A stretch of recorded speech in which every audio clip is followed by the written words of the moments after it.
Hello, everyone, and welcome to the next interview of the TCG Cast featuring Mr. Chris Kluwe, a former NFL punter and author of Otaku. Um, Chris, thank you so much for joining us today. Like I told you while we were breaking the ice, you were one of my idols, someone that I've always looked up to, expressing yourself and everything. And I just wanted I'm over the moon to have you on the show and to get to sit down and chat with you a little bit. Like one of my dreams come true. So thank you for joining us. Yeah, no, thanks for having me on. Yeah. Um, I'll start off with a little easy question for you.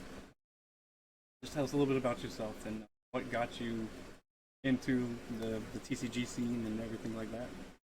Sure. Yeah. So, growing up, I was always a huge nerd. The first video game system I had was the original NES that my parents got for me.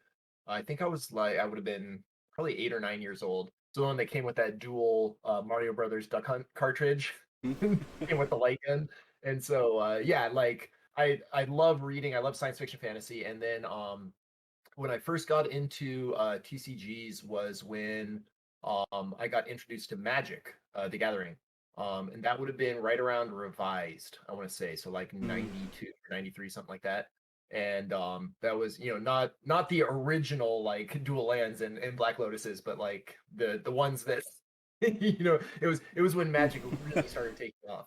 And so I remember playing it, and of course, the first time I played it, like my buddy got a starter deck, and so we were just playing with the cards. We had no idea how any of it worked. Like we were playing like sorceries as permanents, we were playing enchantments as instants, like all sorts of creatures doing who knows what. And so eventually we learned the rules, like and actually learned how to play.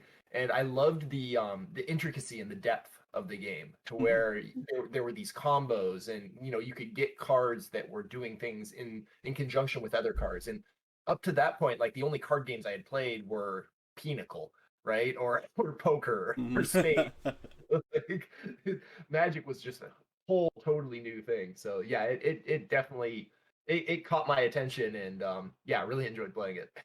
Yeah, that sounds amazing. I love to go back and just be there for the inception of Wizards of the Coast Magic the Gathering because I'm a longtime Dungeons and Dragons player. I'm a forever DM. So Oh, like nice. Yeah. yeah, I've been with WotC for quite a while, and then as a kid growing up, I dabbled a little bit in Magic. I was more on the Pokemon side. I was a big Nintendo nerd as well, and so it just like being there while it's starting to grow and everything. It's such novelty to me. Do you have Right. any of the old cards still? No, so the actually I have some of mine. So my brother and I we collected a bunch, and then we played all the way up through I want to say Mirage when they introduced flanking, and then kind of got burnt out with the like here's a new set, here's brand new mechanics, so you got to buy the new cards to keep Yeah. playing. And at that point, like I was going off to school, I was heading out to college, and I was just like, okay, yeah, like I can't keep up with this.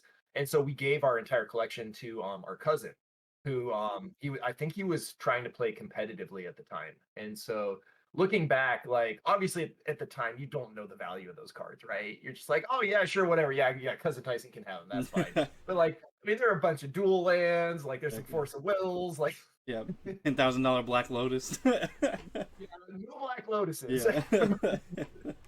But yeah, it was definitely like, I'd held on to those. That would be worth a lot of money. But I would actually rather that they went to someone who would still keep playing with them. Because I Hmm. mean, at the end of the day, like it's a game. The cards are supposed to be played with. Like they're meant to have fun with. So yeah, I no regrets on Maybe Pokemon right now. right. Yeah, me and Mike are the collectors on the show. Isaiah collects a little bit. He's the main player, so he's our TCG player for the show. And coming from that collector standpoint, and you be there for all these old cards, which I'm now going back for and starting to build up my old vintage Pokemon collection right now too, and trying to get Magic, but those are almost impossible to find. Right. It's Well, just so that was actually one of the things that got me back into Magic was when Commander started being a thing. So and like back before it was even called Commander, it was EDH, right? Elder Dragon Highlander. And so the at the time I was playing Warhammer and War Machine. And this was when I was in Minnesota playing for the Vikings. And the local gaming store that I would go to play Warhammer and War Machine, the guys I would the gaming group I was with, I would see them playing Magic. I'm like, oh, that's cool. You know, I remember how to play Magic. Like, it's a fun game. And then one time I walked in, I saw them playing, like, they had these massive decks. And there's like 3, 4 of them playing at once. I'm like, huh, that seems interesting. Like, you know, that's not a normal 60 card deck. So I asked him, like, hey, what is that? What are you playing? Like, oh yeah, it's called the EDH. Like, you get to just throw in whatever cards you want, but you can only have one of that card. I was like, wait a minute, I can use all the old cards that I have. Sounds like a great excuse to find where they would do. Yeah, So I remember yeah, no, Commander is great. Like, it's a great way to, you know, for people who may not be into the competitive side so much, right? And who just kind of want to mess around, but have like a big collection of cards. Like, it's great that you can actually still use them, and that Wizards has made that available as like an actual, you know, supported format. Yeah, it's a great tabletop shop game. I want to go to Friday Night Magic, but I don't want to put down the $20 pot or whatever is at my local, and I just want to sit down and goof off with a bunch of my friends. Right. What I go to. Well, and you can bring decks for other people too. Like, it's not like, you know, everyone has to have their own, you know, specific deck. Like, I know people who will show up with like 6, 7, 8 decks, and so if someone that doesn't have one, they're like, here, run this one. Like, I'll give you a quick overview. So I take it that Magic is your favorite TCG. Second to the one I created, but yes. Well, yeah. I might be a little biased. Yeah, yeah. Growing up, Magic, I assume, would be your growing up preference. for sure. And so, yeah, the next question that brings me, yeah, I'm sure you've kept up with like the current TCG. Like, what are your thoughts on it right now? People are I don't know if you've seen any of the news in the past couple months, but there was one that I saw that blew my mind. Someone got robbed at gunpoint outside of Target for some sports cards. I don't know. Yeah, it's wild. Like, it's, well, and the thing is like, people understand now the value of those cards. And I think it's taken a little bit away from the hobby, this idea that, you know, you have these cards that are worth more as a monetary investment as opposed to the fun you get out of playing with them. And I mean, that is one of the things that drives collectible card games, right? Is this idea that, okay, there are rarer cards, and if you happen to pull one of them, it's a great feeling from that Skinner box, you know, level. But B, it's like, okay, cool, now I have a level of power that I didn't have before, and this will help me win games. And so, you know, I think it's a double-edged sword, because it does give people something to chase, but at the same time, like, if you really are trying to play competitively in a game that is a collectible card game and not just a living card game where you know exactly what you're getting, eventually it ends up being whoever has the money to pay for the best cards tends to win more of the games. Which I think is kind of a shame, because it should be your skill at playing the cards, you know, and your ability to figure out those combos, rather than, okay, I shelled out, you know, $500 for whatever the latest net deck is, and now, you know, I'm gonna win 60% of my games. So Cough cough, rookie rush in Digimon.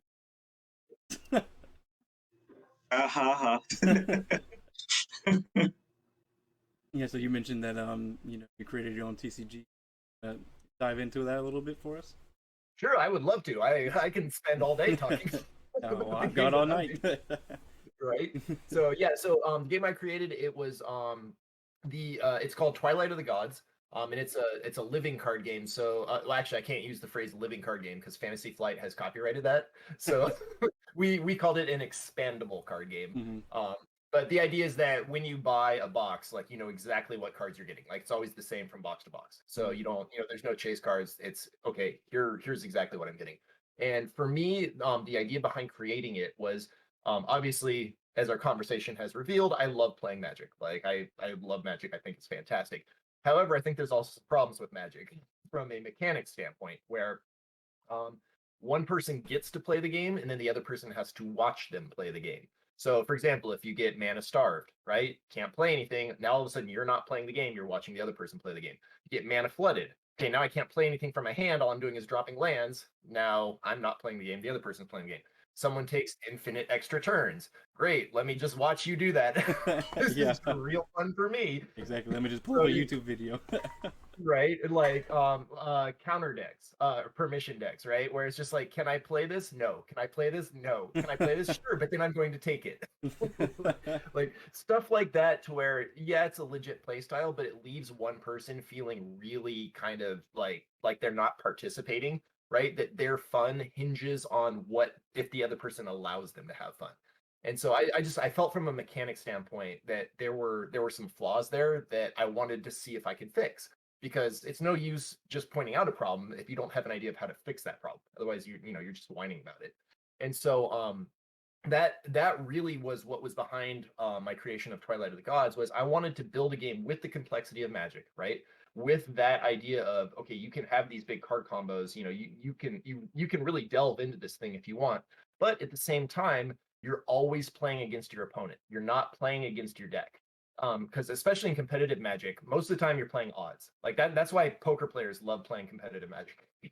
Because it's like, okay, right, I've got a 35% chance to draw this. I have this 42.6% chance of drawing this. and Hmm. and again, you're playing odds. You're playing, did I draw the right card? Did I set myself up to draw the right card, therefore I'm going to win? And so for me, I would rather play the other person, right? Like, okay, what did you do? What are the options I have to respond to that? And then it's on me to make the best response to what you did. And then it shifts over to the other person. Okay, now what are you going to do with presented with this update, in this situation? It's not necessarily if you drew the right card, it's okay, can you adapt to the play style that the other person is adopting? And so I think we succeeded pretty well in doing that. In that, one of the great things. So my brother helped me create it. He's my guy who breaks things, right? You need one of those if you're ever gonna make something, because he will find the edge cases where it's like, is this intended? No, that's not intended. Let's not do that. Yeah. But um, so yeah, so when we got it finally kind of narrowed down to a fully playable state, and we were happy with where it was at, 9 out of 10 games ended with a one-turn swing, where either you won on your turn or the other person was going to win on their next turn, which to me feels like a really balanced game. Yeah, so it sounds more like a game of skill rather than a game of luck. Yeah, so there is some luck involved, obviously, because with any, you want to have that element of randomness, right? But it's not so RNG dependent to where heart of the cards, let me Yeah. top deck. like you still have some of those moments, but it's more okay, I've put myself into this situation through constantly paying attention and battling against my opponent, to where this one card will put that last little bit that'll get me over the edge. Hmm. Yeah, that sounds amazing.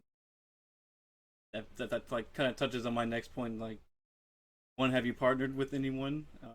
Two, what was it like to transition into creating your own trading card game and writing a book at the same time?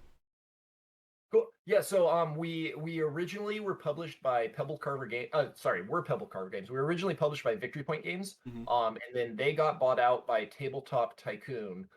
So we were supposed to have a Kickstarter for our first like big main expansion.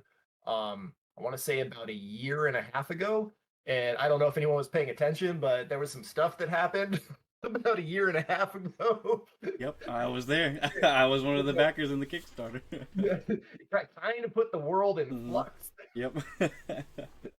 So yeah, so Tabletop Tycoon, actually they just told me we're back in the pipeline to get that big expansion ready to get out into the public, because when we were designing the game, like I wanted to look at kind of the Magic schedule, right, where it's like every 3 or 4 months you have a new release, because people who play trading card games or collectible card games, you want that new feeling, right? Like, oh, here's new mechanics, like, oh, here's new cards that I can play with. And so that was something that we had in mind from day one, is okay, how do we design this to where we're shipping a complete game? Like, you can absolutely play this, there's lots of variety, you can do all sorts of cool stuff, but we also have A, B, and C coming down the pipeline that we're balancing against, and we're getting ready to make available. So that way, when we introduce this new thing, everyone's like, "Oh, cool! Like here's a new way to play the game. Here's a new way to express myself as a player." Hmm. So yeah, I would say it wasn't a very hard transition going from professional athlete to Yeah. the tabletop card game designer and author, because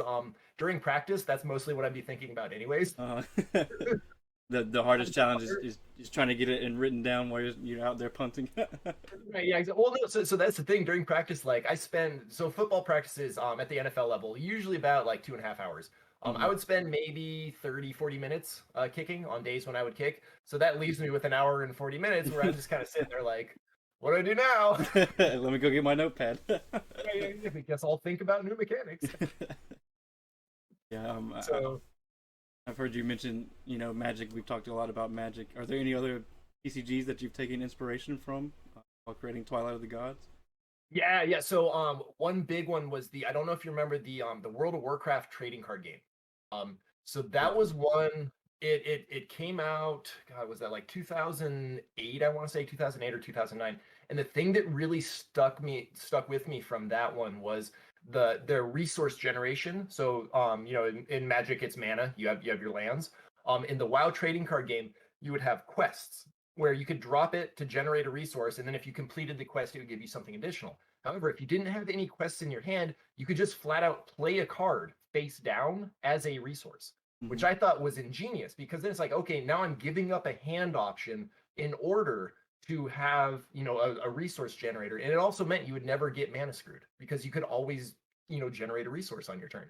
And so that was I was heavily inspired by that when coming up with the resource for Twilight of the Gods. Hmm. The twist that I put on it was you don't get to drop it in front of yourself. You have to trade with your opponent. Hmm. So Yeah. you actually like set up traps in front of each other, and then there's a whole reveal mechanic to where you can start messing with each other because I liked having the additional layers. But Hmm. yeah, that was definitely the idea behind it. Are you designing art for your cards, or are you having outsourcing that portion of it? So we outsourced that portion. The artist we had at Victory Point, his name's Clark. For our art, it was one guy that did everything. Like, and he is a machine. Like, we gave him, I want to say it was like 180 or 190 like distinct cards, right? So unique art pieces, and he's just like, all right, these three are done, these four are done. These three are done, and they were great quality too. And so Uh-huh. I'm looking at it like, fantastic, please never stop doing art for us. Yeah, it was also great from an aesthetic standpoint because the style is the same across all the cards, so it Hmm. feels congruent when no matter what card you're playing. And I will say Magic does do a pretty good job at that, where they have like it all feels like these are all part of the same universe, Hmm. but the artistic style gets to show through. But Wizards also gets to throw a whole ton of money at Exactly. them, Yeah, they've got billions of dollars. right? Yeah, that sort of like comes into my next point is what TCG do you wish could make a comeback? I know that Dragon Ball Z kind of fell off around 2019. Isaiah, you played Dragon Ball Z a little bit, and it kind of just jumped right off a cliff, and I don't think I've seen it in a tabletop shop since. So Yeah, yeah. Ever since COVID kind of came in and did its work, the DBS TCG just plummeted. mhm. Are there any Yeah. any TCGs It's that well, you? it's tough just from a playing perspective, right? If you can't go to a physical environment to play with people, like it's really hard to maintain the enthusiasm for actually playing what is a face supposed to be a face-to-face confrontation. So yeah, it doesn't surprise me that like various card games have gotten hit by that. If there was one that I could see, I know they redid Netrunner. I wasn't a huge fan of the balance of Mhm. of the newest edition, but like I love that whole Shadowrun universe idea. Like it's one of my favorite science fiction like dystopia settings. And yeah, if they could do that with like a really balanced, like well balanced, mechanically sound system behind it, like I would love to play that. That sounds. Yeah, I've dabbled a little bit in the Shadowrunner. I know one of my friends sent me a a PDF file of like a tabletop version of the Shadowrunner, and I tried to run a game, and it lasted for about 30 minutes, and everyone gave me question marks, and then one person left. The other person was like, "Hey, I gotta feed my dog," or whatever generic excuse he Right. came up with, and I was like, "All right, maybe if they go back and touch on this more, we could revisit it." Right. Yeah. No, Shadowrun's great. Like it's a different system to wrap your head around because it's a D6 system as opposed to like a D20 system. So you have to be like, okay, these, I'm generating successes versus I'm looking for, rolling high rolls. But yeah, I had the original Shadowrun source book. Like I had like, and the problem was, so me and my group of friends growing up, none of us wanted to DM, right? So it's really hard to play a tabletop role-playing game if you don't have a DM. Uh-huh. But I would love just reading through the source book and the players manuals and just like kind of the ideas behind it and the lore and everything. I thought it was fantastic. Yeah, getting a big lore dump for yourself, like that's one of my favorite parts. Coming from a DM standpoint, I loved like having the rule book right there and hey, here's this world, here's the rules to this world, and here's the lore to this world. You do whatever you want. Right. Here's the setting. Go make something happen. Exactly. It's surprising that you didn't want to DM, but you wrote a book. Because I love DMing, right? and I think DMing helped me appreciate writing more to where like I write 10-15 minute intro pieces to each of my sessions now, or I'll write something on the side for one of my characters. I'm working on a piece right now. I've got about 65 pages done, and it's nothing but a backstory for one of my characters that I played for 2 sessions, and that was it. Oh, that's awesome. Like, well, and that's the thing is that when you write, like, you get inspired by an idea, right? Mm-hmm. Where it's like, oh, there's a story here, and like it's clawing its way out, and I have to tell this story because it like you can't stop thinking about it. So yeah, no, that was for me. That was very much what writing a book was like. It was okay. I have this story, like, and I want to tell it. Mm-hmm. Like, I need to take the time to do it properly and figure out, okay, how am I going to do this, right? Yeah, like how do I express my story for others to understand? Right. So but yeah, no, it's I will say the hardest part about writing a book is finishing your first draft. Because it's very easy to write like the first 20, 30, 40,000 words, and then you're like, oh man, now I'm in the middle of it, like the end is nowhere in sight. Mm-hmm. But I have this other idea, I'm gonna go work on that. It's like, no, you gotta force yourself to just finish this thing. Like, it doesn't matter how good it is, just finish that first draft so you have the whole package, and then you can go back and revise and work on it and edit and stuff like that. But yeah, finishing that first draft is super hard. Yeah, that reminds me of like one of my old coworkers and I talked about creating a podcast called Writer's Block, where we sit down and we talk about ideas that we've written and never finished. Yep. I thought that was. But I've got a couple of those that I'm working on right now. So yeah, you're not alone. It's sitting somewhere deep inside my hard drive right now. But that brings me to our next one, talking about writing. You want to explain to us a little bit about Otaku, the world, the lore, and what drew inspiration for you? Sure. Brought you... Yeah, so Otaku is very much based on my love of like cyberpunk, like William Gibson, right? Neuromancer, Count Zero, his whole stuff. Essentially what Shadowrun was based off of, the birth of cyberpunk. But one of the other reasons I wanted to write it was I first started writing it when Gamergate was going on. And for those who don't remember, Gamergate was a bunch of really angry nerds who did not appreciate having women or people of color in their gaming space. Yep, I do remember that. Yeah, it was and it was so shitty because it was like, hey, the nerds have won. Like we are mainstream now. You don't need to gatekeep. Like Exactly. This is so stupid what you're doing. The biggest movies at the box office is Marvel right now. Right. Like book. we are mainstream. It's fine. But yeah, so I wanted to write a story where it would be kind of the traditional, where if you were a white, cis het male, you would see yourself, oh yeah, I'm the centerpiece of this story. I'm the protagonist of this story, and the first couple chapters, I deliberately don't mention the protagonist's gender or racial identity because it was important to me to be like I want to suck in the shitty people. Mm-hmm. And then right around chapter 3, it's like, oh yeah, by the way, she's half black, half Asian, and bisexual. So, and then it's also very clear that like, hey, you angry nerds over there, you're the bad guys in this. And you bought my book. Yeah. So yeah, it was pretty much a big middle finger to kind of the more regressive elements of internet. Yeah, but then the setting of the book is I set it in Miami about say like 50, 60, 70 years from now. So it's kind of like near future, but not so far future where, you know, it's like super advanced sci-fi. It's more recognizable sci-fi. And the reason why I set it in Miami is climate change is very much a thing that is affecting us right now. And if you talk to any sort of like federal climate person, they will tell you Miami is going to be gone like in the next 10 to 20 years. It's the water is rising and there's nowhere for Florida to go. Tampa's next as well. Right, yeah, exactly. And so but that that got me thinking on, because I'm a history and poli-sci major. That's what I went to college to study, is that there have been, you know, small a apocalypses throughout the entirety of human history, right? Civilizations fall, you know, droughts happen, floods happen, things like that.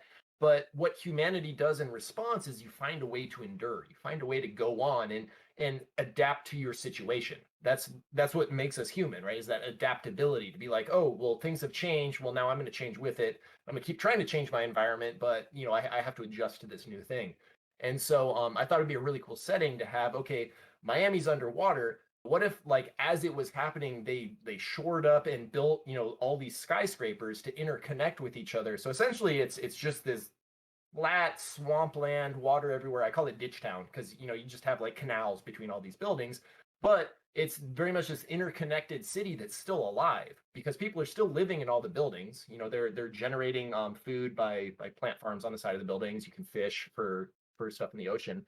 And that was actually influenced by the time I spent in Minnesota, where downtown Minneapolis has skyways between all the buildings, because in the winter it gets so cold you don't want people to go outside, and so you can literally walk from one side of downtown to the other without going outside. You're just walking in and out of these skyscrapers. I was like, that's a really cool idea. I'm gonna put it somewhere tropical. So yeah, it's just drawing a lot of these different influences and then trying to tell a compelling story, you know, about something that mattered, about being what it's like to be a woman gamer. And I've talked to a lot of different women gamers about, you know, hey, like this is shitty how you get treated. You know, it's we still have those regressive elements in our society, and kind of pointing out that, like, even if you're the best in the world at this, there's still going to be people out there who look at you just because of your race, just because of your gender, just because of your sexuality, and they're still going to hate you because they don't understand that you're a human being. And so yeah, there was a lot of stuff that went into writing it. Yeah. Well, no spoilers, please, because I'm still in the process of. Oh. Yeah. No, I won't spoil anything. I will say, have you gotten to chapter 8 yet? No, I'm a slow reader to begin with, and I just finished The Fall of Hyperion by Dan Simmons. Okay, yeah, that's an oldie but a goodie. Yep, and that was quite the undertaking. So I had to give myself a palate cleanser. So I read a little mini Star Wars anthology or whatever. Nice. Otaku. Guys, so I will say, you'll know when you get to chapter 8. Yeah, I'll definitely let you know. It's an exciting one. Are there any games? Speaking of gamer culture, are there any games that you keep up with nowadays? You still big into gaming, or are you more? Yeah. So I was big into Path of Exile. It's a action RPG. It's been really good. The problem is I think I've grown kind of burnt out on it just because I've been playing it for like 8 years at this point. So, you know, I'll pop in and, you know, see what the new league is, what the new mechanics are. But then after usually like a week or two, I'm just like, oh man, like I can't do it anymore.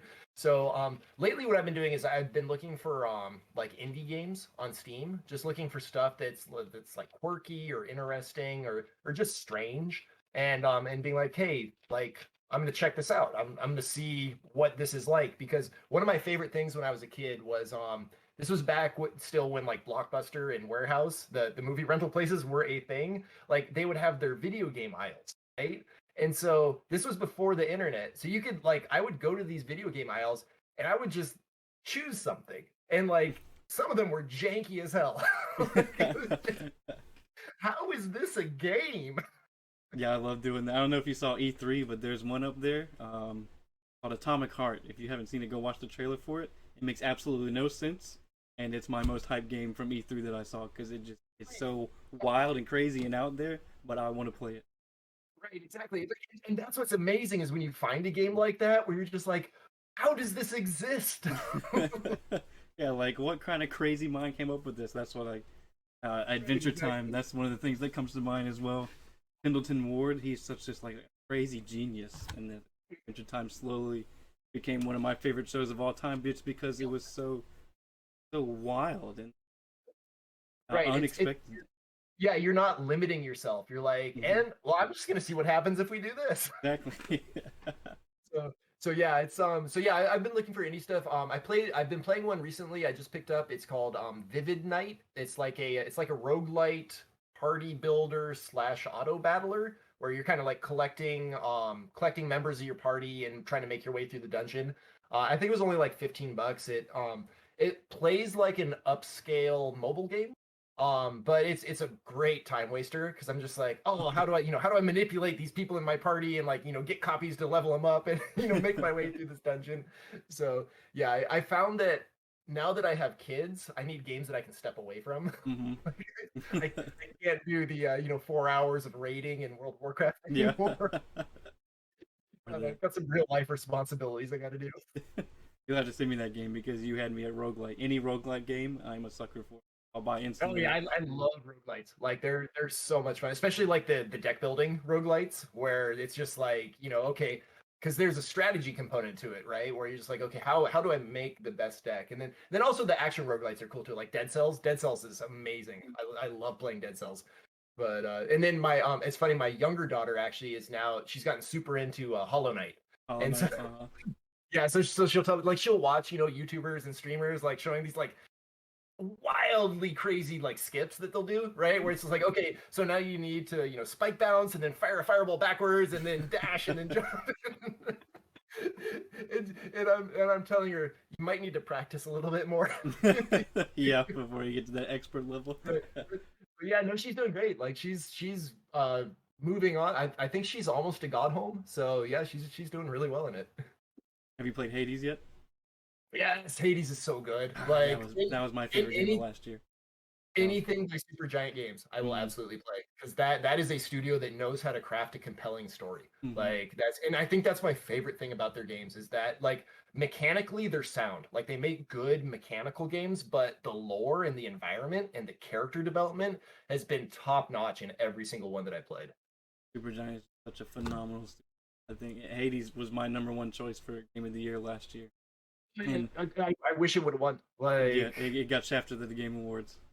right? I mean, it sucks that it had to compete against Tilo 2, which Right. that's not a But game for still, me. But like the story that Hades tells, and the thing is they figured out how to use that roguelite formula so well, right? To tell this story of like endless death and rebirth and like in the Greek pantheon, or it's just such the perfect place to do that. exactly, the death permanency they did so well. Like Right. it's my favorite roguelite, and I hope that they trailblaze the way for other roguelites.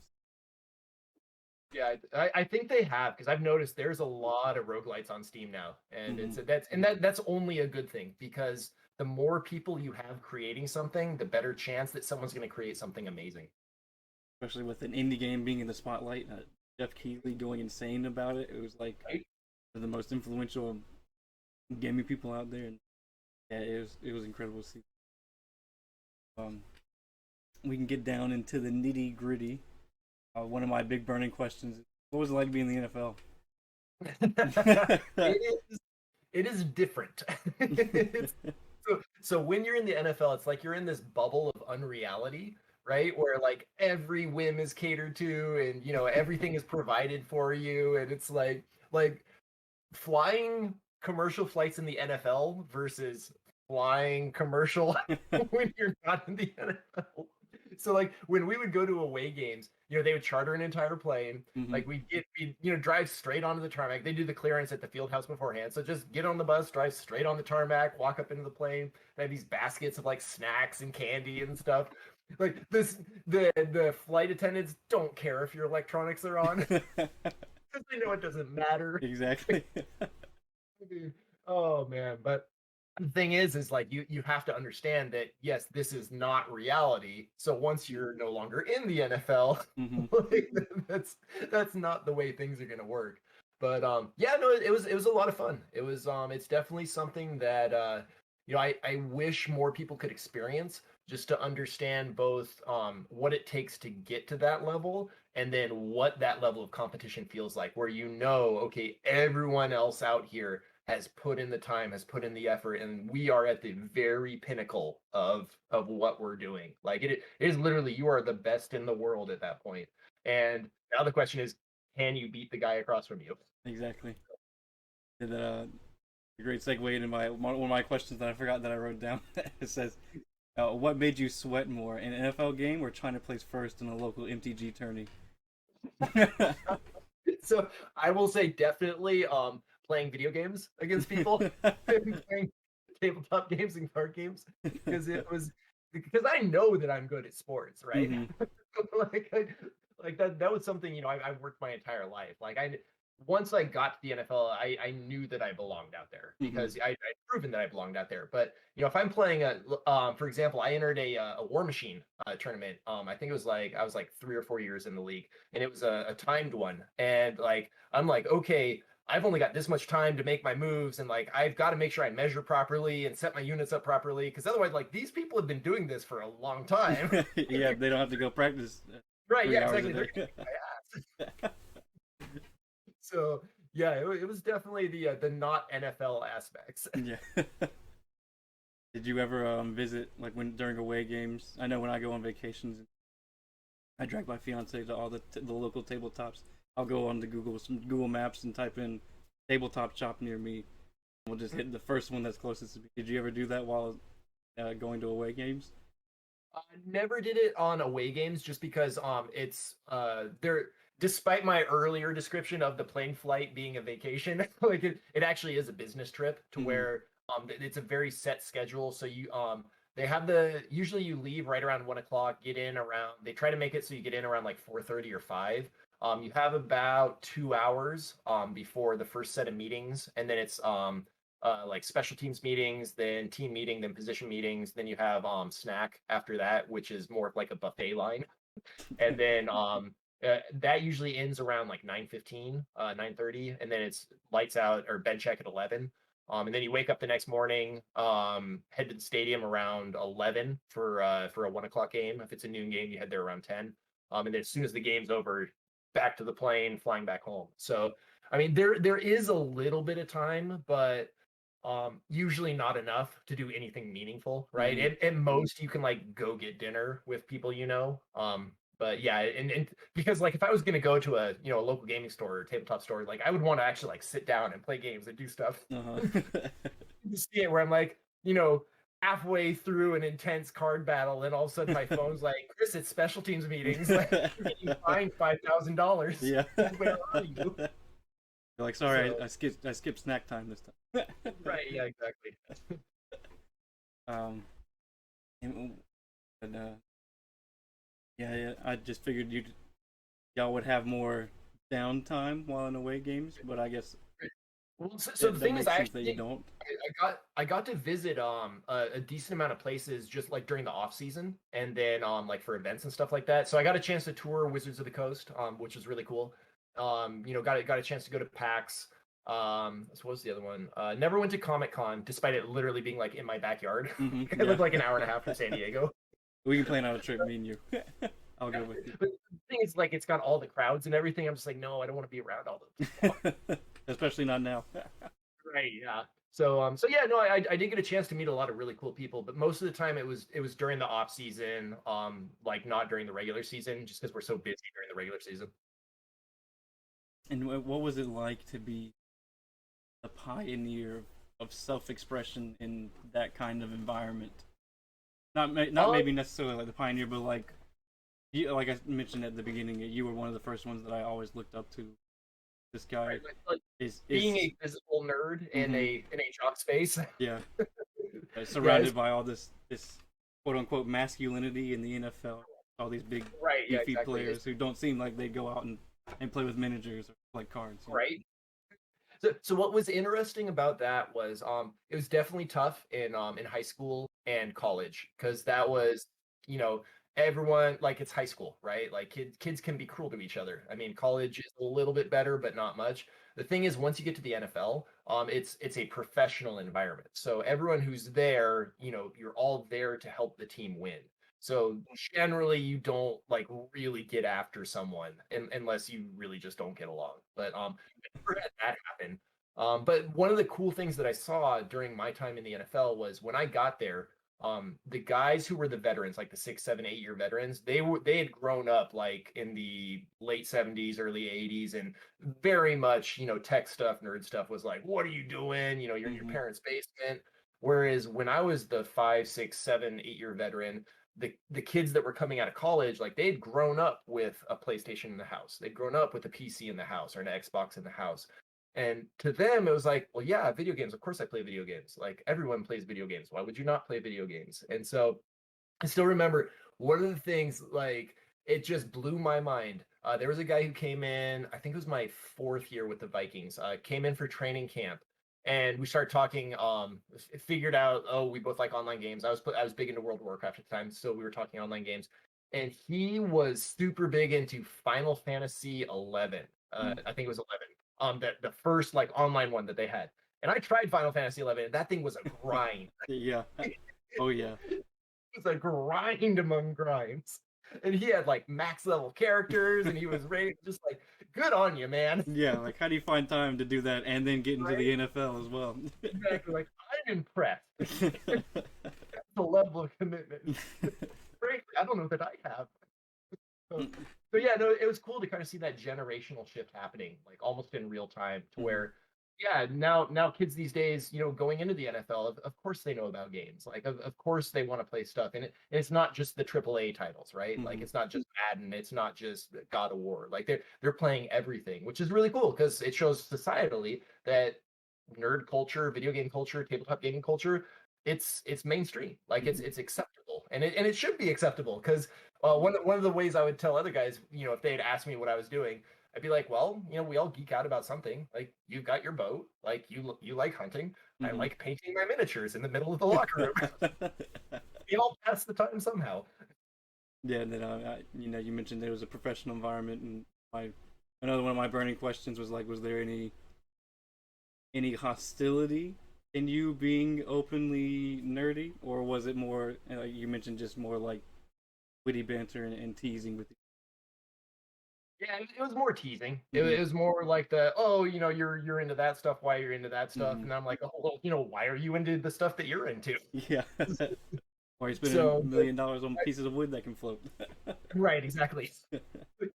But it also helped that the in our players lounge, like they had it set up with a TV, and then they had like a PlayStation 2 in there and an Xbox in there. So I mean, when guys were in between meetings to pass the time, they'd come in and try out games. Like I got Guitar Hero to be real big in there because like I love playing Guitar Hero, and so I'd set it up and I'd be in there playing. Then we'd have guys come in between meetings like, hey, that looks kind of cool. I might check that out. So yeah, it was definitely some guys didn't understand, but it wasn't like they were cruel about it. Did you ever play Madden in the locker rooms and then go and choose Minnesota to play with? So the funny thing about me is that I don't play sports games because I'm terrible at sports games. Like, it is the one genre that I'm really bad at. Like, I'll play anything else, but I suck at sports games. Which is somewhat ironic because I'm like, I was going to do this in real life. Yeah. I played soccer for 15 years. I cannot play FIFA for the life of me. If I play FIFA, it's nothing but slide tackling. Madden, it's just go long. Yeah. Go long. But what was funny is that guys would get legit upset about their Madden ratings. Like whenever a new edition of Madden came out, like it would be a rush to see, okay, what's my speed rating at? What's my catch rating at? And there'd be arguments. Like, faster than you, we're gonna go race right now. Did they ever email EA and be like, please change? Like they would legit like be like, hey, how do I get in contact with them? So yeah, no, it was pretty funny. And that sounds amazing. Was there other go-to games in the locker room that would and you mentioned Guitar Hero and stuff, but were there other ones that were universally enjoyed amongst the team? I think Guitar Hero and Rock Band were the main ones when I was there, mainly because they're, pick up and then put down type of games. You don't really have the time to really dedicate a, solid hour and a half play session. Because usually when guys would come in, like it would be like a 10 or 15-minute break between meetings. So, it'd be enough for a quick like song or two, and then okay, now we're back into meetings. But yeah, I know a lot of guys would play games at home. So there was one guy, my locker mate actually, Fred, he was really big into like Assassin's Creed. So when the first one came out, so we'd be talking Assassin's Creed, and I forget what the other one he played, but yeah, no, it was definitely, locker room was okay. Football's the main focus, but then once you're away from the locker room, you're gonna play what you want. Yeah. And so growing up and seeing you embrace your hobbies and interests really gave me courage to not be ashamed of myself as well. Is there anything you'd like to say? I mean, maybe not to this generation, but if you could go back to the past 10, 15 years ago, is there anything that you would say to that generation? Well, I mean, it's okay to be you, right? Mhm. Like, because really at the core of it is like we all enjoy different things. Like we all find things that we like to do, and it may not necessarily be the same thing as the person next to us, but that's okay because there's so much space in the world for us to enjoy all these different hobbies. And then the one thing actually I will say that is still relevant to any generation is don't tie your identity up into one single thing, because if you lose that thing, then you won't know who you are. Like I saw so many guys who they're like from a kid all the way up into the NFL, it was football, football, football. Like my entire identity is wrapped around being a football player, but no one lasts forever in the NFL. And then once you're done, okay, if you don't know who you are at that point, you're going to run into some real problems. So you have to have a wide variety of interests. Like you can't just define yourself by one single thing, because there's always a chance that you just won't be able to do that thing anymore. Do you ever get to meet any of the big names? You just mentioned that you don't last forever in football, and that got me thinking about Right. Tom Brady, who's been in the league for like 60 years now. And Forever. were any of the huge names into video game culture or TCG culture, or Not really. It was Mhm. more the kind of the special teams players, edge players. Although I will say, Matt Khalil, he was a lineman for us. I think he was like a first or second round pick. He was big into World of Warcraft. And then the only let's see, I'm trying to remember. No other big names that I met that were really into video games. Like big into games. But I did get to meet a lot of people. Like that was actually kind of my welcome to the NFL moment. Was when I was with Seattle during the preseason of my rookie year. I had actually played NFL 2K1 for the Dreamcast with my roommate in college. Like that was the one, and I'd always pick the Rams, and I would always run the crossings plans because it was like Isaac Bruce and Torrey Holt, and like one of them would guaranteed to be open. And so I had gotten to know kind of like the names of some NFL players, because I'm not really a big sports fan. Like I don't really watch. So I like playing. I like doing nerdy stuff. And so when I got to the Seahawks, it was like stepping out on the field, like, holy crap, like that's Matt Hasselbeck, that's Sean Alexander, that's Steve Hutchinson. Like I have seen these names on the screen Exactly. of these players. Like, wow, that's like actually them. So, but then it was like, okay, well, I want to be out here, so I can't focus on that. Like I got to focus on doing my job. Otherwise, I'm not going to make it. Yeah, and you said you weren't really a big sports fan. I grew up with just like my hand in a little bit of each of the pop culture. Did you keep up with esports? You got an interview one time talking about esports a while back, and if you've kept up now and seen the growth that's happened with it, your thoughts on that? Sure. Yeah. So, I used to be big into League of Legends. I played it a lot and really enjoyed watching the League Championship Series, because it's exciting.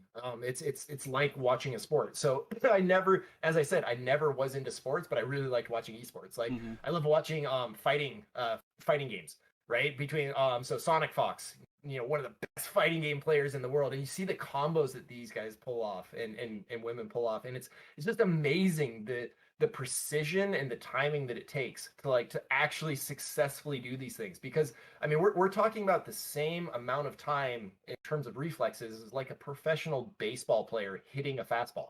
Like it is in the tenths of a second, if that. And so it's just because they're not out on a field running around doesn't make their athletic prowess any less. Like they're still engaging in the peak of human behavior. And yeah, it was just a lot of fun to watch. I'm not quite so much into it these days. My kids are though. Both my daughters play a lot of League of Legends, and yeah, they'll come tell me about, oh, here's the newest change to these items. Oh, here's this OP hero, and like I'll hear them and their friends talking over Discord, or like, oh, let's do this. Claps down on them. Yeah, gang, please. Question mark ping. Right, it's pretty cool to see. Yeah, it's phenomenal to see. And like I remember 10 years ago, I never really played League because my mechanics are terrible. There's a reason I play support. It's so I can get carried through the games. But and I think when they played the first MSI 10 or 11 years ago, the winning pool was $10,000 or $100,000, and yeah, now barely enough to travel and then some. And now they go and they play the World Championship, and it's millions and millions of dollars for the winning pool, and it just blows my mind to see that expand and that growth exponentially over the past few years. And it's really cool to see too, because it opens up an avenue for competitive behavior for kids who might not otherwise have had that avenue, right? So like I'm very fortunate that I was born, genetically gifted, that I'm tall, I can move fairly quick, and I have pretty good reflexes. Like not everyone gets that opportunity. And so like I'm also very competitive. So I was able to find an outlet for that out on, the football field, on the soccer field, on the baseball field. But, like another kid might have that very same competitive nature inside them, but maybe they don't have the same, athletic body type. But now with esports, like, okay, if you can excel in that, here's another avenue for you to express yourself as a human being. So that's why it's so cool to see the growth of esports, because at the end of the day, it's like, okay, I'm going to try to perform something to the very best of my capabilities. I'm going to try to push myself to my limits. And like that really is what sport is all about. Like, can you push yourself to your limits? And then how do you match up against someone else? Some of the stuff that the esports players do, it blows my mind, especially CSGO.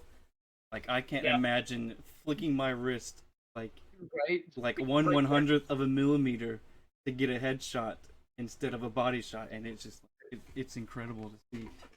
If I had been born 5 years later, I probably would have tried to go pro in Counter-Strike, because I played Counter-Strike a ton when I was a teenager. Like, and this was back when it was still like a Half-Life mod. Like it wasn't even this thing. It was Counter-Strike beta.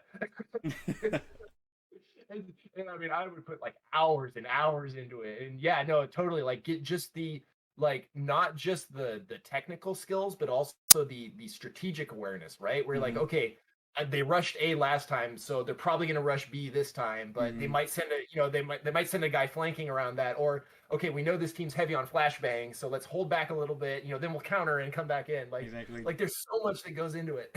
Yeah, smoke out top banana so they don't come over around a B. Right. Make the wrap around. Yeah, it's just so cool to watch. I think nowadays with the industry growing so much, I remember when COVID first hit and I was working at Firehouse Sub, and they had shut down the NFL, they shut down the NBA, they shut down the National Hockey League, and I was like, what is ESPN gonna do now? They don't have anything to show other than sports coverage for sports that are no longer happening at this time. And I remember me and my friend, who hates League of Legends, he just hates. I don't remember what he hates about it. He couldn't stand League of Legends, and I would play it constantly. And we were roommates, and I turned on ESPN one time, and we saw League of Legends on ESPN, and I was over the moon to see League of Legends on ESPN televised, like nationally televised here in America. It was so cool to see. Moving forward, we get more of that. Hopefully, our own network, so I don't have to just stream it through YouTube anymore. Right. or you don't have to go through whatever janky portal. Yeah. But then I have to pay for They all cable. have their own different one. Yeah, I just wanted to pick your brain a little bit on the state of esports right now, because it's like, to me, it's just amazing to see my passion grow the way it has.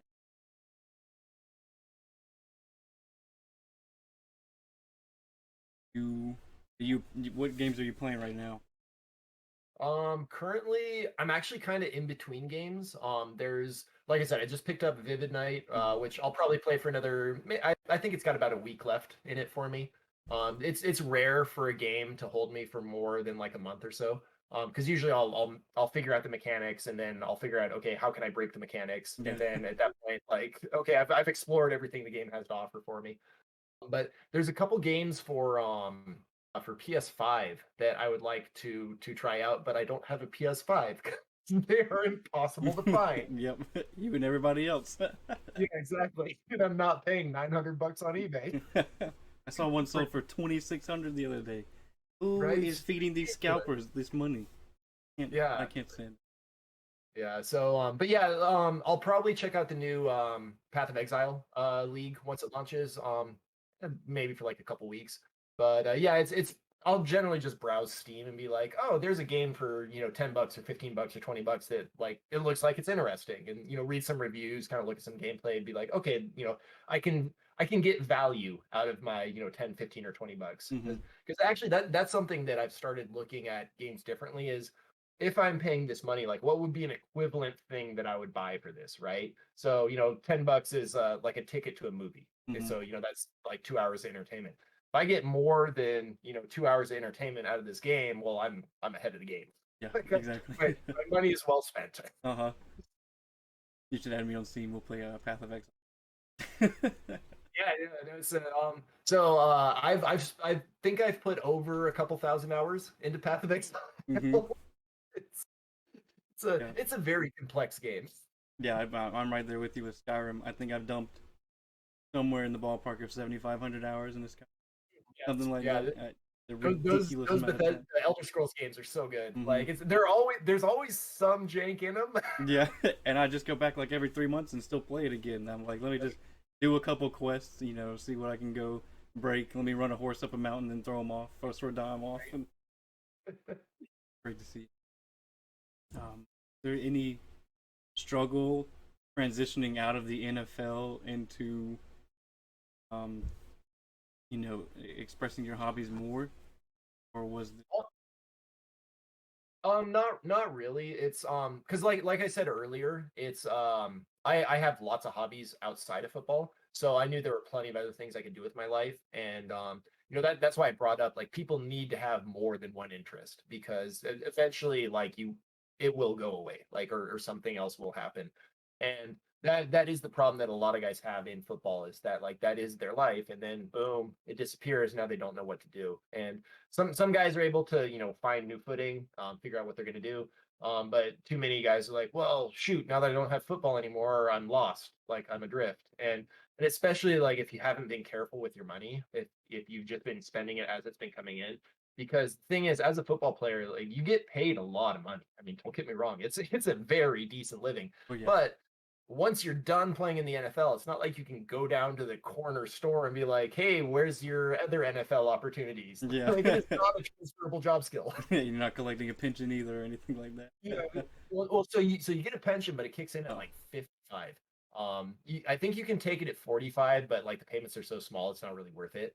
So the thing is, like, most guys will be done around age like 25, 26, 27. So that's 30 years until your pension kicks in. So if you've taken care of your money, like, you can live a very comfortable, moderate lifestyle and not have to worry about anything, because you look at it, it's like, okay, I got this lump sum up front. I'm going to prorate it out over these years as if this was my earning career, and then that tells you your budget.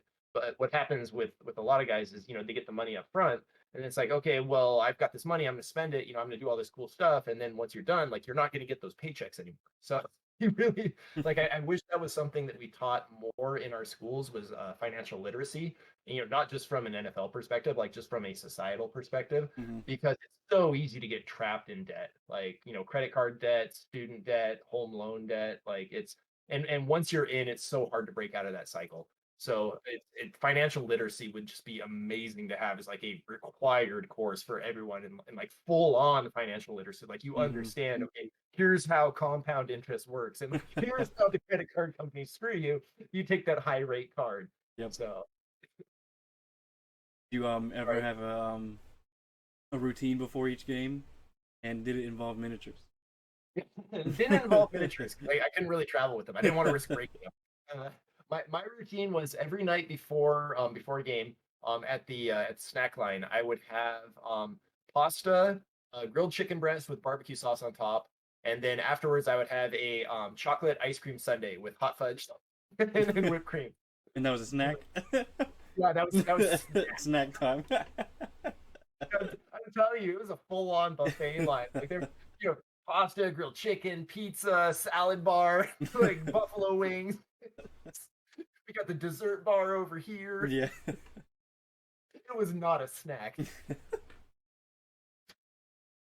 Well, that wraps up all my questioning. Isaiah, did you have any up on the docket that you shoot over, Mr. Kluwe? I like had one question. So I don't know if you're familiar with a guy named Dalen Mack. Mm-mm. Well, I don't know if he still plays with his team now. He used to play for the Baltimore Ravens, and he was the nose tackle. Okay. And he ended up hosting a TCG tournament for the Dragon Ball Super Card game. And so, like, my question, oh yeah, it was a very shocking thing in the news. So my question for you, as being like a former punter, would you potentially, like in the future, would want to host like a tournament, maybe like for your game or for your upcoming game or something like that? Oh yeah, no, for sure. I'd love to. Like I actually I used to run a local game store in Costa Mesa near my house. So we ran it for about I want to say like 4.5 years, 5 years. And it like we had a great community. We had people come in. We ran Friday Night Magic. We do War Machine tournaments, Warhammer tournaments. We do the D&D adventures, like basically all the stuff your local gaming store does. Because I love the community around the local gaming store, and we didn't have one in the area. Unfortunately, our landlord kept jacking up the rent, and we're like, hey, we're gonna go bankrupt in 6 months if you don't stop jacking up our rent, because like we've got a good community, but there's only so much money that comes in. Mm-hmm. We're a local gaming store, and Southern California is not the cheapest place to be leasing a space. And so, yeah, sure enough, he keeps jacking it up, and 6 months later, we're like, "All right, we're bankrupt." It sucks, but yeah, no, I love doing tournaments. I actually did that quite a bit when I was with the Vikings. It wasn't TCG stuff. It was more Guitar Hero stuff. So they had Activision had one of their corporate offices in Eden Prairie, right near the practice facility. And once they realized I was super big into Guitar Hero, I would do a charity thing every year where people would come in, and I'd be like, "Hey, you can come play Guitar Hero against me. We'll raise a bunch of money for charity. Like everyone will have fun." And yeah, no, it was a great time. Like I love doing it. So yeah, hopefully once the pandemic ceases to be a thing, then yeah, we can get something together, and hopefully once the next big expansion for my card game releases, we can actually get people together to play it again. Because yeah, it's been tough. Yeah, we'd love to have you back on the show just to talk about your next expansion and what you've got planned for your TCG game, and Yeah, we'll host that tournament for you. Yeah, we'll absolutely host the tournament for you. Yeah. I would greatly appreciate that. Are you still in contact with Activision doing Guitar Heroes? That franchise is pretty much in the dirt right now, but I'd love to go back. Yeah, I wish they'd resurrect it, because like that was because I want my kids to play it, because they both do music. They both do violin and piano, and then my younger one does drums and my older one does guitar. And so yeah, it's like I definitely, because I studied violin growing up. I took it all the way up through 8th grade. And so like having that musical background it's nice to have, because then at some point if you do want to pursue a musical instrument later on, like you've put in the time, to understand, okay, here's what a note should sound like. Like Yeah. here's what Here's what a series of notes should not sound like. Exactly. So, but yeah, if they would bring Guitar Hero back, just as like one giant list package type thing, like I would be all over that because I mean, I just like it's so hard to track down, a working, not just a working like PS2 or PS3, a working copy of the game, but also a working instrument Mm-hmm. for the game. Yep, I've got my. Like the switches in those were not built to last. No, not at all. Yeah, I've got my 360, and I still have World Tour, the greatest Guitar Hero game ever. So good. And I I do not want to pay $120 for a Xbox 360 guitar, and then I have to buy another one so my fiance could play, and I'm shelling out $240 for another. Yeah. I wish. My favorite world tour memory was so this was back when I knew the Activision people. They were having it was like their corporate Christmas event or something like that. It was like a holiday event. And it was right after the football season had ended. So it was like early January. And the guy I knew there was like, "Hey, do you want to be the ringer for our team?" Because apparently they were gonna have like, all the different branch offices had a Guitar Hero team, that would go up and perform. I'm like, "Yeah, absolutely, I'll be the ringer for your team. This would be great." And so I get there. It was in LA, which was great because I went back to Southern California in off season. So I show up. It's in the this big ballroom. They got everything set up. It looks amazing. And then they have guest judges. And so one was like some Activision high up muckety muck. One was I think it was like the lead singer for the Sex Pistols. And then it was Tia Carrera, the Asian lady from Wayne's World, I think would probably be where people know her best from. But so anyway, so they have these celebrity judges, and so these teams go up. They start playing. Most are playing on like easy, maybe on medium. Because obviously like it's not their job. Like they're it's to sell games, not necessarily to be great at playing games. And so I get up there and with my partner, and I'm like, just make sure you pick a difficulty you can pass. Like I'm putting mine on expert, and then and it did Cult of Personality by Living Color. It just started off, and just from the first bar of music, people are like, "What?" Just read the shit out of it. Get through the song. It was like, "Who is this guy?" And then obviously introduce myself. "Hey, this is Chris Kluwe. I punter for the Vikings. Like I play this game a lot." A lot. Right, a lot. And then what was really funny was then the lead singer for the Sex Pistols was like, "Man, you can't dance." And I'm like, "Yep, I'm not." But I can play Guitar Hero. Not moving well at all. And so, but then afterwards, I was like, "All right, let me try Dragon Force for you guys. Like, see if I can actually do Dragon Force." And so, try it the first time, don't get through the first section. Try it the second time, don't get through the first section. I'm just like, "All right, one more time. Try it, get through the first section." I'm just like, "All right, we're off to the races." So just walked out through the fire and flames. It was like, oh man, that song was so hard. Oh yeah, I don't think I could. I never was able to. I always played on expert as well, but I was never able to get through that one. And there was Slayer, Raining Blood. Raining Blood was also ridiculously hard for no reason as well. Yep. And I just wish that the generation now and the next generation of kids could experience that experience, because like that was such a generational experience, and it was so phenomenal. And it makes you like a rock star because you're just like wailing on this song. It sounds so cool. So are there any other like generational experiences you wish that your kids could experience that you did, but it's not, it's like Guitar Hero is a dead franchise now. I wish they could revitalize it, but I don't foresee it happening. Yeah, no, I don't see it happening either. I think the one experience I wish they could have is the kind of that golden era of Super Nintendo JRPGs.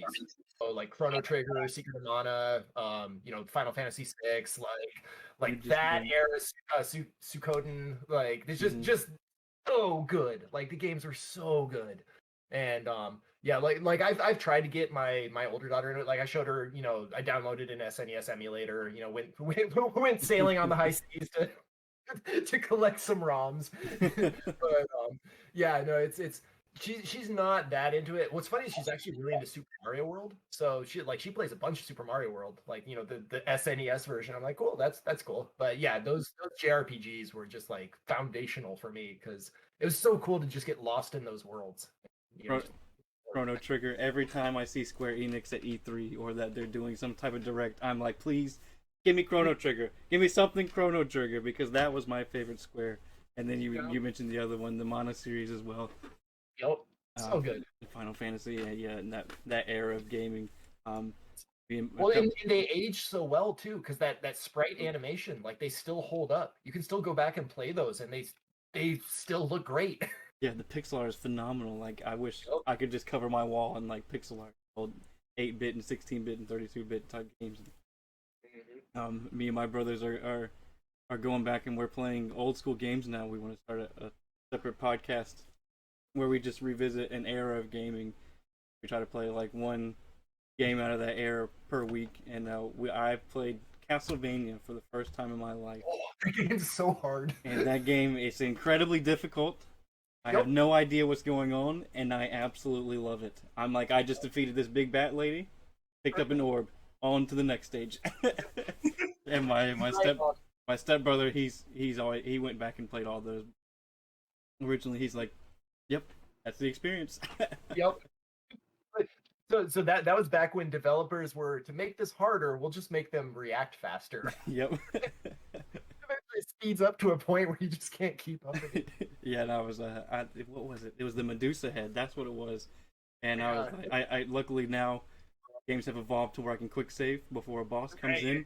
And I know with older games I can pretty much recognize when I'm about to fight a boss, so I quick saved it right there. Died to him about 6 times, and eventually I backed up underneath this wall and just went whip, whip, whip, whip, whip, and then won. I was like, all right, I found the way to cheese this game, and I go back and experience that as a kid. Well, I look back and I'm amazed at the patience I had as a kid playing these games, to where it's like when you died, you had to restart the entire thing. Mm-hmm. It was like nowadays I'd just be like, nope, I'm out. Yeah. Got things to do. Yeah, let me just load a save real quick. Right. That was like the original Pokemon. When you died, you went all the way back to the last Pokestop that you visited, and I was like, yeah, it's incredible to see the patience that we had. Now as an adult, I have 0 patience. Like after I got to stage 6, and they were like, I don't even know how to describe them, like little demon cupids, and they would float up and down, and they go really fast in Castlevania, and I died to them over and over and over and over and over again. I was like, okay, it's been 30 minutes of me dying to these stupid things. I'm putting this game down, and I'm gonna go play an even more frustrating game of League of Legends. The cooldown.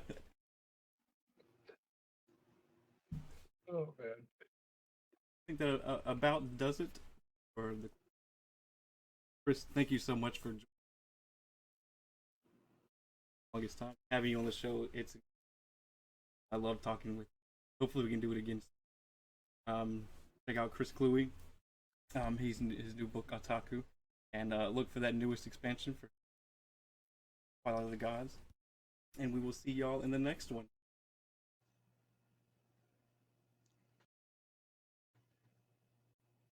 I'll cut the recording there. Sure, yeah. Cool. Yeah, no, thanks for having me on. I had a blast. It was so much fun. I loved it. For hours. Exactly. Oh, I wanted to record it all, and I regret not just clicking record as soon as you jumped in.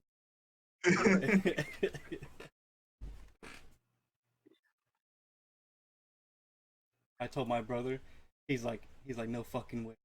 You got Chris Kluwe on there. I'm like, yes. Look at our email correspondence. He's like, hold on, let me take a Snapchat of this, and he sent it to his Snapchat DM like instantly. They were all like, what? And I was like, yes, I got fucking Chris Kluwe on the show.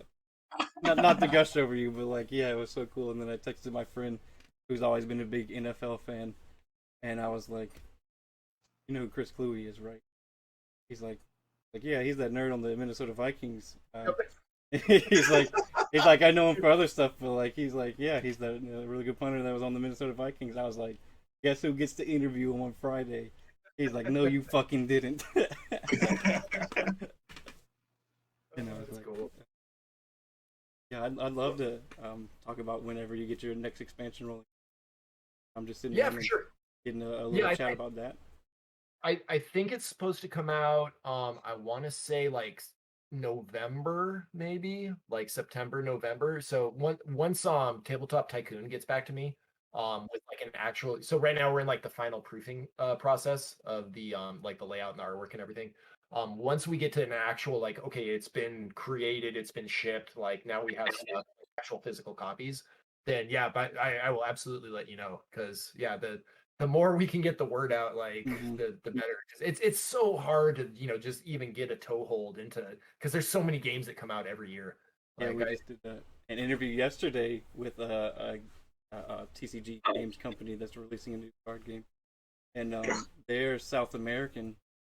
And I asked him, I was like, what was like the biggest challenge trying to dip into this massive ocean that is the North American TCG market, and really just the American TCG and like the gaming market. They said that it's so flooded down with all these games, people can go pick and choose. It's hard to set yourself apart from the competition, especially like the grandfathers like WotC, Bandai doing the Pokemon, Konami doing Yu-Gi-Oh and stuff like that. Yeah, like those established names, like they just take up so much space that they do. And if I went up to some random Joe over the tabletop shop and I was like, "Hey, name me a TCGO," they're gonna be like Hearthstone, MTG Arena, TCCGO. Yeah. So, but you just, the way I've always looked at it is you just make the best game you can, and then if people may not appreciate it in your lifetime, but you might appreciate it later on. Like, Van Gogh wasn't famous when he was alive. He's famous for one thing. Zero. Yeah. Being a weirdo. Yep. Cool. Well, thanks for having me on. I got to go make dinner. So. Okay. Yeah, I'm not gonna hold you up any longer. Thanks so much, Chris. Yep. All right. Thanks, Isaiah. It was a pleasure meeting you. It was great meeting you, man. All right. Take it easy, guys. Later. Later.